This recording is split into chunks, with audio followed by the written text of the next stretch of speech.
Alright, this is the practice chapter 8 test, and as always, I am the amazing Mr. Jansen, so away we go.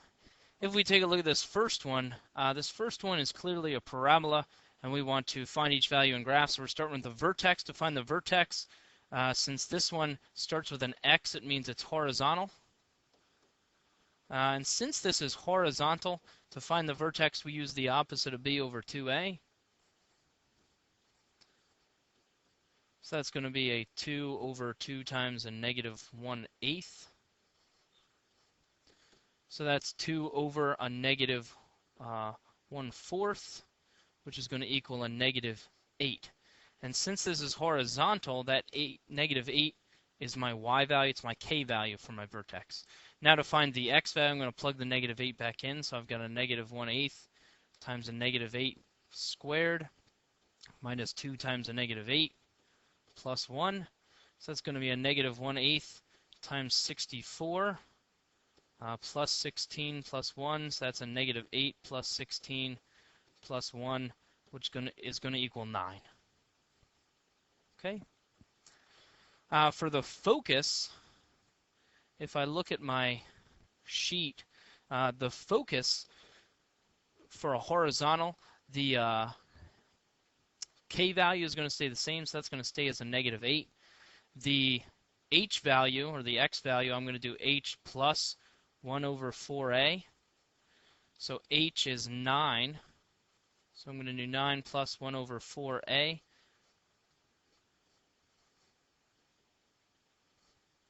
So that's going to be 9 plus 1 over a negative 1/2.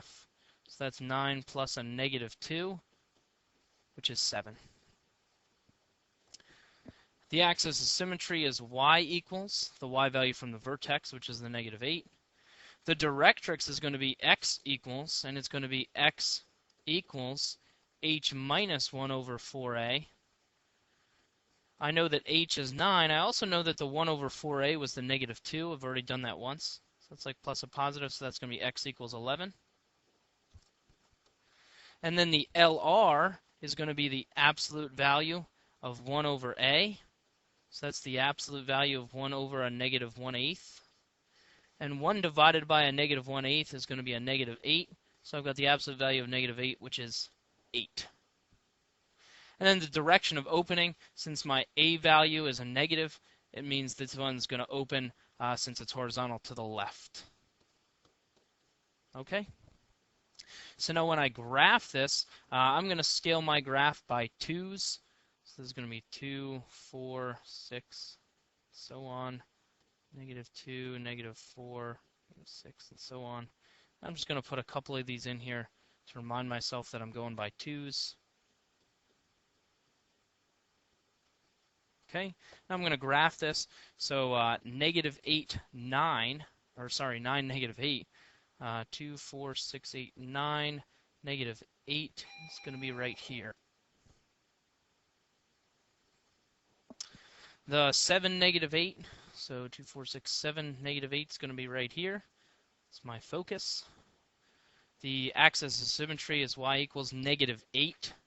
So that's going to be a horizontal line that goes through those 2 points. The directrix is x equals 11, which is going to be over here at 11. That's going to be a vertical dotted line. And now, to help me graph this, I'm going to fill those points in again. To help me graph this, I'm going to use the LR. Remember, the LR is the width of this parabola through the focus. So if the LR is 8, that means I would have to go 4 in each direction. So 2, 4 would bring me to here. 2, 4 in the other direction would bring me to here. And that gives me the width of my parabola as I go to graph this thing. Okay, and that's it.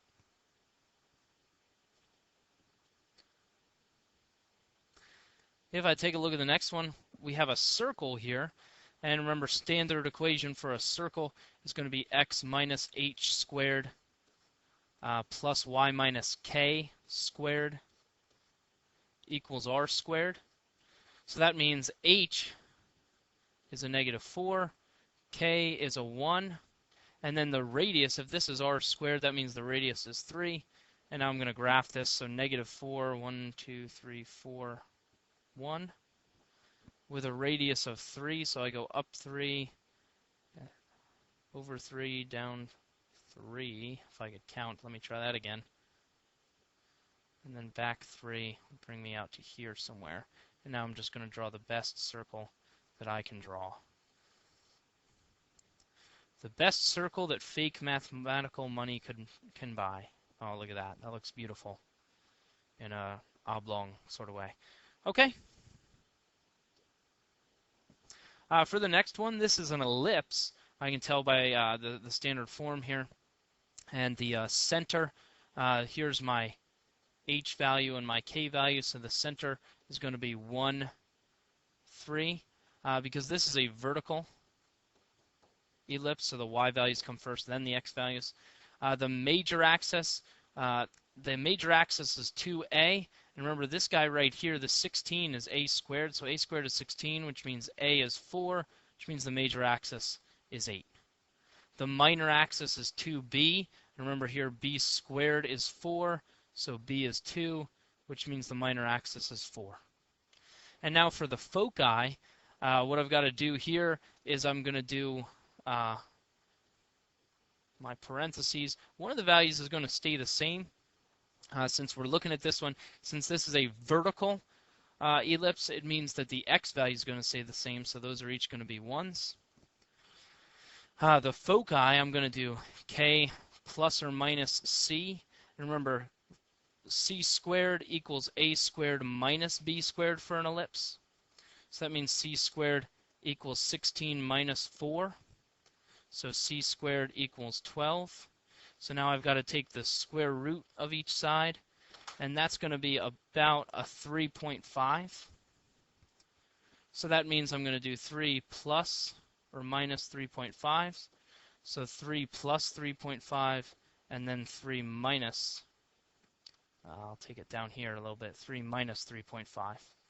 So it's going to be a 6.5 and a negative 0.5. Okay? 6.5 and a negative 0.5, or negative 1/2. And now I'm going to graph these, starting with the center. The center is 1, 3, so 1, 3 is right here. The major axis is 8. Since this is vertical, it means the major axis is also vertical. So if it's 8, that means I want to go up 4 and down 4 and put marks. And then for the minor axis, has to go the other direction. So I'm going to go 2 in each direction to give me a total length of 4. And now this is the outskirts of my ellipse, so I can draw the ellipse with what I have here.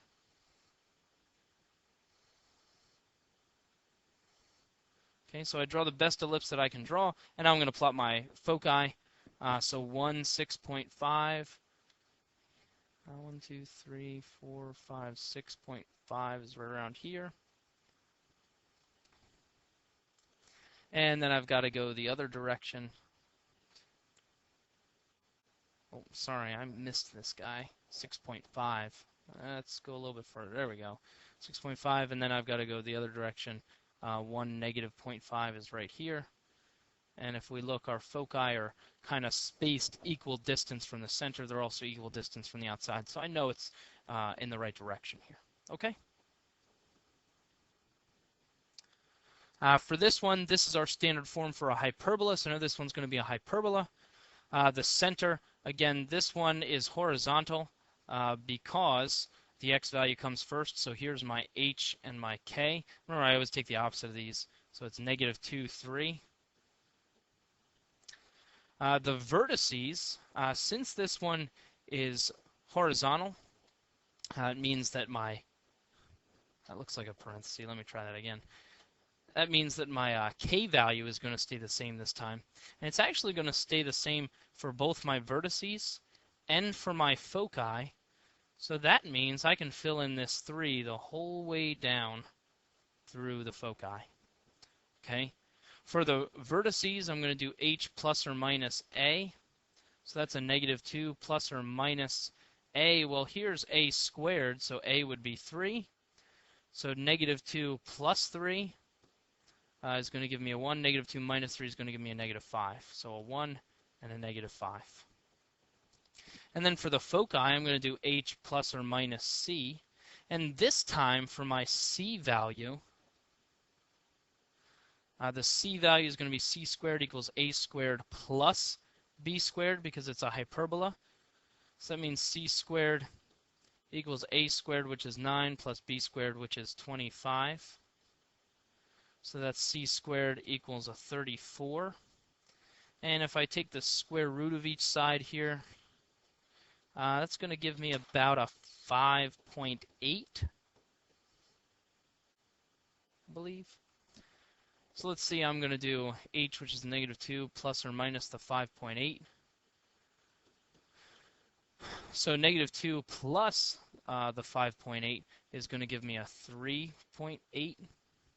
And negative 2 minus the 5.8 is going to give me a negative 7.8. Another transverse and conjugate axis. The transverse axis is 2a, so a was a 3, so 2a would be a 6. Here the conjugate axis is 2b, here's b squared, so b is a 5, so the conjugate axis is 10. All right, so I'm going to move over to my graph. I'm going to start with the center. Negative 2, 3 is up here, so that's my center. The vertex, or the vertices, 1, 3, and negative 5, 3. Then the foci, 3.83. 3.83 is up here. Negative 7.83. So 3, 4, 5, 6. 7.8 is going to be out here somewhere. Right around there. And now for this one, I'm going to draw my magic box. And to do that, I'm going to use the transverse and conjugate axis. The transverse axis is already graphed. It's the vertices right here. So this right here is my transverse axis. And that one's already graphed.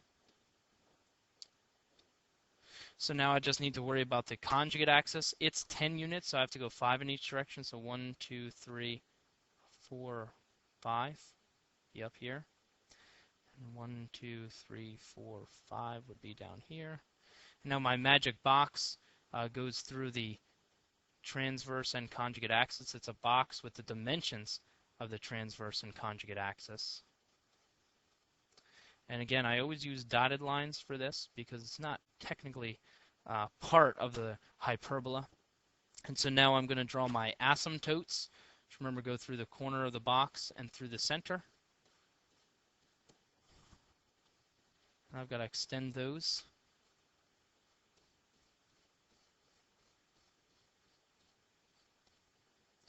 And now to graph this thing, I'm going to start at my vertex, each of my vertices, and I'm going to hug the asymptote. Same thing over here. Start at the vertices and hug the asymptote. And that's it. And again, the foci remain untouched, and they kind of stay inside the bowl. All right?